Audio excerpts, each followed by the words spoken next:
Right, we're back. We're going to be doing flower coasters today, and we're using the fantasy mould from mouldsandshapes.com, and we're going to be using the Let's Resin 1-1, which is really good crystal clear resin for this.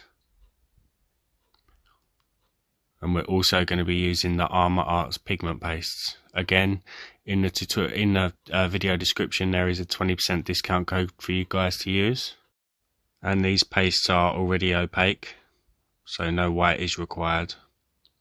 So I've got my resin pre-mixed. I did have to mix some more because I didn't measure out my moulds properly. So it's crystal clear at the moment, no bubbles really. And I've got some shot glasses ready for the pigment paste to be mixed into separately. So I'm just going to pour this away. Whilst I do that, I just want to thank everyone for coming back and helping and supporting my channel. Thank you to new subscribers, returning subscribers, and thank you to those who have bought me a coffee since my last tutorial. If you do find my tutorials are helping, the link to buy me a coffee is in my video description. Now I've only made these a few times now, so I'm just going to show you the process of how I've kind of created these in the past. They're still not brilliant, but it's all learning. Just give it a try the way I try it. I'm not saying they're brilliant, but the more I do them, the better they are getting. I decided to give these a try after watching Petra Gerbracht. I hope I said your name right, Petra.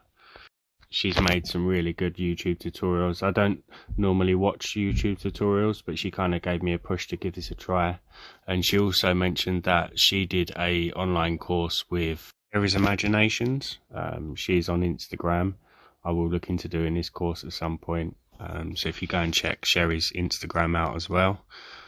She does offer professional online courses for this technique. So I'm just measuring out my shot glasses for the pigment pastes, and I put around about 10 grams per shot glass. There are quite a few bubbles in this, but it doesn't matter because we're going to be pouring this into piping bags or sandwich bags. I'll be using both in this technique just to show you that you can use both. So again, roughly 10 grams per cup. So I've got 4 cups measured out. And there's 2 cups here just for the glitter. I'm going to be putting glitter into 2 of the moulds, but not all 4. So I'm going to try some kind of different colours and different styles in each of the 4. So I'm just measuring out my white now. It's really difficult to squeeze the white out. I should have, maybe warming the bottle could have helped. So I'm just putting a dab. I'm really struggling to get it out. There is a lot in this bottle, but you'll see you don't need too much. Just a dab, similar size to what I've used, and just stir that into the resin that's in the cup. And what I'll do is I'll mix this and I'll kind of mix the other colours up. I'll kind of speed things up so you don't have to stare and watch me mixing up all the different colours into the cups. So just make sure you really stir the pigments into the resin. If you don't stir it properly, you could have lumps which will sink, and you don't want anything sinking in this technique. So now, as I said, I've sped things up a bit. I'm now mixing the pink mixture, again a similar amount to the white. Just thoroughly stir that in, make sure there's no lumps. Again, it doesn't matter if you're stirring a lot of bubbles in because the bubbles will rise in the bags. And then I decide to create a purple. So I use half the amount I did of the pink and the white, and then matched it with a similar amount of the pink. So it's kind of the same measurement as the other colours, but obviously half of each colour. Just make sure you clean your stick off thoroughly. It shouldn't matter in this one because I'm obviously mixing the pink in with the blue already. But if you do go for a different colour, just make sure you clean your stick properly. I decided that wasn't the correct shade for me, so I just added a little bit more pink to the mixture.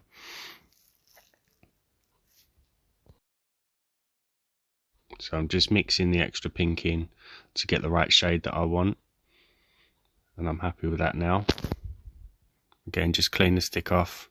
And now I'm going in with yellow. And just make sure again that you're thoroughly mixing that in. I sped this up so you don't have to skip through.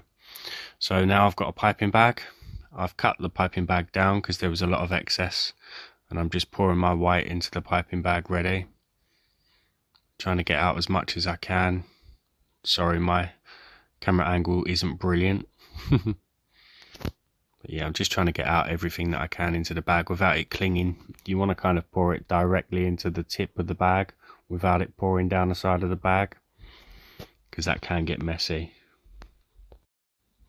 Now it's very important that you twist these bags quite tightly and just push any resin that has hit the side of the bags down towards the tip, and then just give them a really good twist, a tight twist. Make sure that because when you squeeze the bags you don't want it coming out the back of the bag, so just really tightly twist it, and then wrap the rest of the bag around the twist.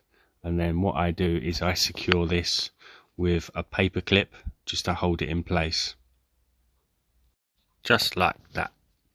And then we're just going to pop that into a tool cup just to make sure it's standing upright. That will help with the rest of the process.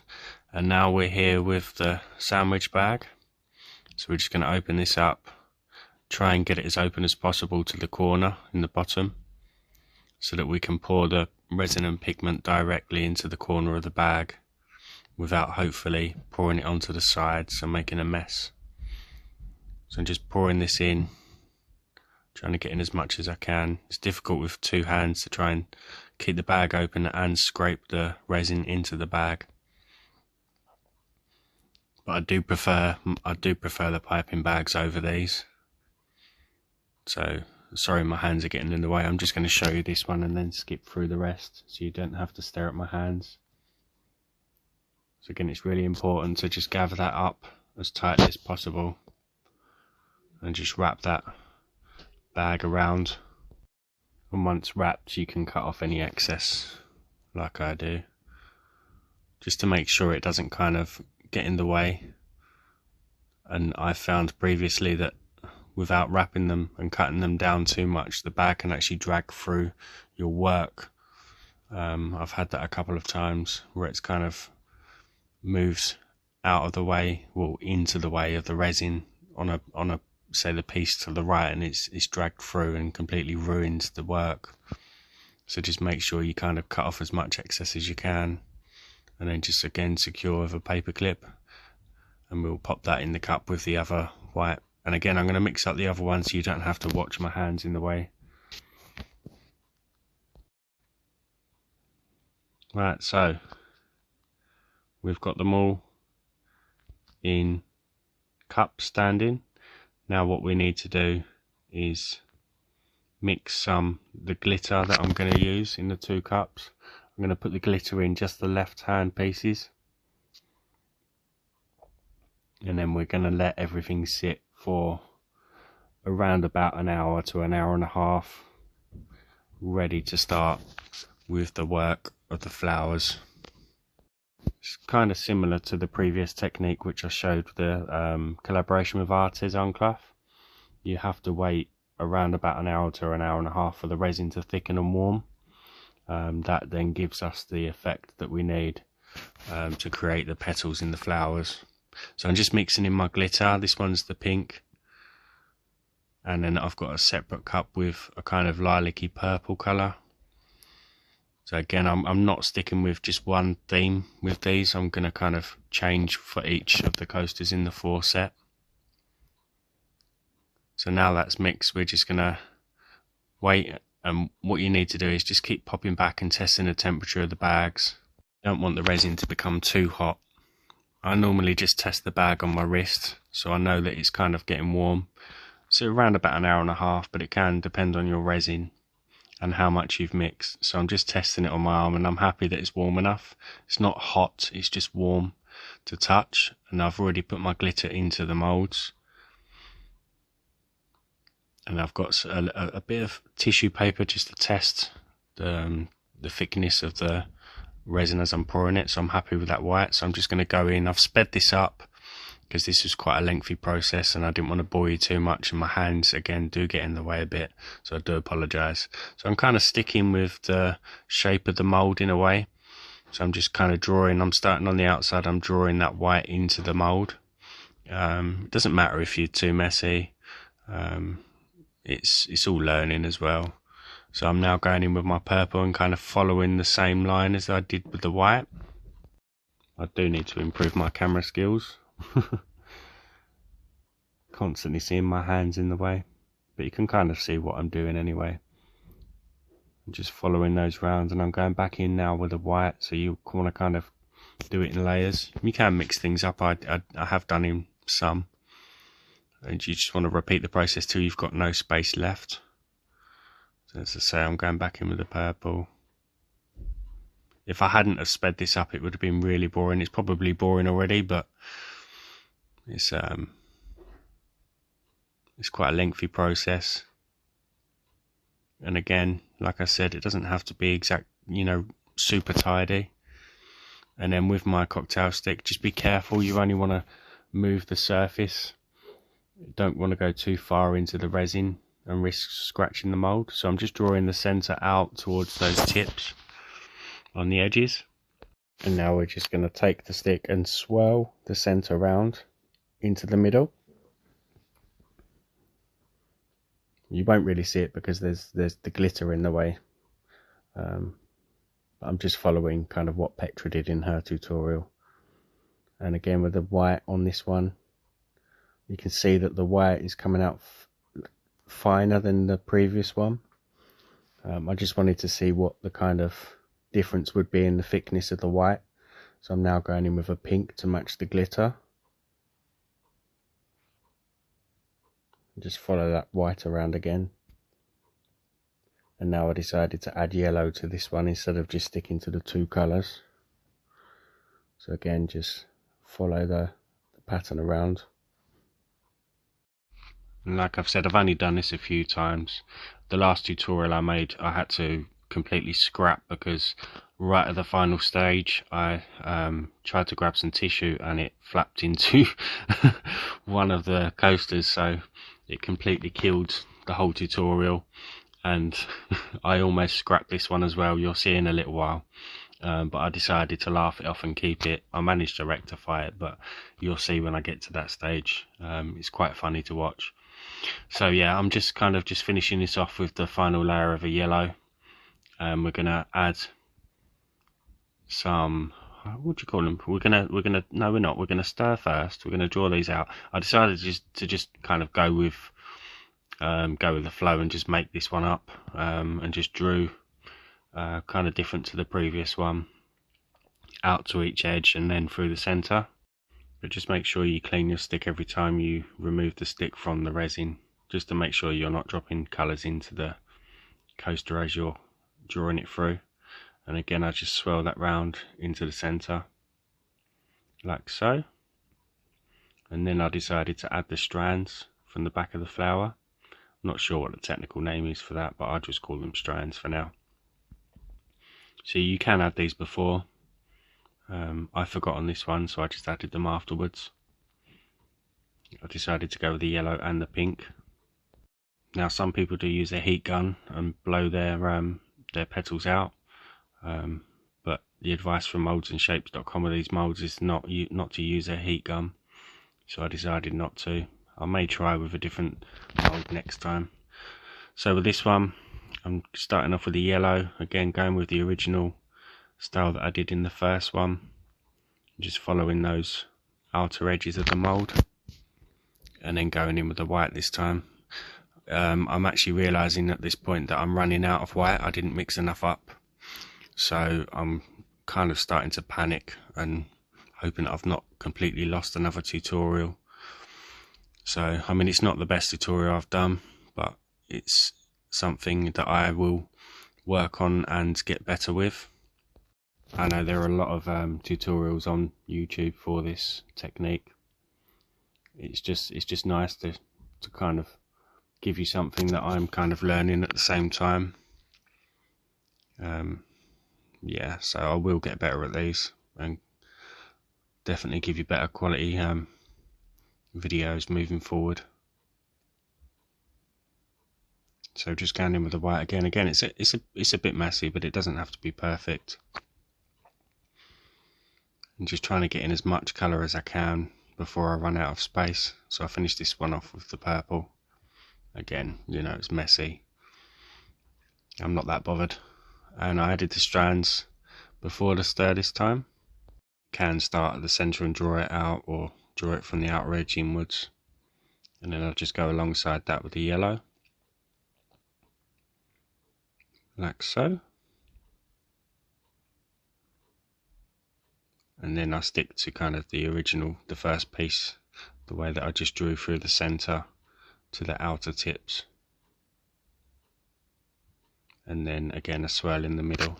And again, I didn't add glitter to these last two. And now I've realised that I'm really low on white. So I decided to start off again with the yellow on this one. And I kind of just go with the flow again. I just make this one up. It's quite messy. I kind of stick to one formation and then I completely, well, ruin it by missing the pattern completely, as you'll see in a moment. So I then realise, and then I kind of I'm committed now, so I have to kind of just go with the flow and just make this one up as I go along. And just it's messy, but we'll see with the results how it comes out with. You can see there's some blobs. The sandwich bag kind of is harder to use than what the piping bag is. So now I'm kind of just going in with the purple to kind of the original shape that I did in the other ones, just to see what happens really. Honestly, if you'd been in the room with me whilst I was filming this, you would have been crying with laughter the same as me. I had such a terrible time making this tutorial. It was unreal. Nothing went to plan. I even, you know, prior to, you probably noticed earlier on that the mould was originally on my green craft mat, and now it's on glass placemats. I had real big fun moving the mould whilst it was full onto the glass mats. It was pouring everywhere. I could have screamed. So now I've just got my last bit of white and I'm just drizzling that on. It's quite comical, this tutorial, to be honest with you. I expect some laughs in the comments. If not, please laugh at me. So I'm just making this up as I go along. It's a complete and utter mess, but I'm bringing it to you. I thought it was really funny, so I'm just going to share it anyway. I even uploaded a TikTok with, you'll see shortly. It was horrendous, and I really didn't know whether to go ahead with this or not, but no, I decided to laugh this tutorial off and just bring it to you. So I'm just swirling again this complete and utter mess of a flower. But the good thing is, you never know, it could come out really, really well. Obviously this is, I'm voicing over, so I've already seen the results. So this is where it gets really comical. So, don't be like Dan and be impatient. Use a black, hold on, this isn't the part actually. So I've got time to talk about what's going to happen next. So I wanted to originally do a black pigment paste background, but again I'm being lazy and decided to use black alcohol ink. Now it was the last black alcohol ink I had in my bottle. So here we go. I squeezed the bottle and for some reason it just sprayed everywhere. And I was panicking because it's the last of the black that I had, and I thought I need to get this into the piece before it runs out. And at this point I could have laughed or cried. But now looking back on it, I'm laughing. So I did end up rectifying it. As you can see here, here's the demolding time.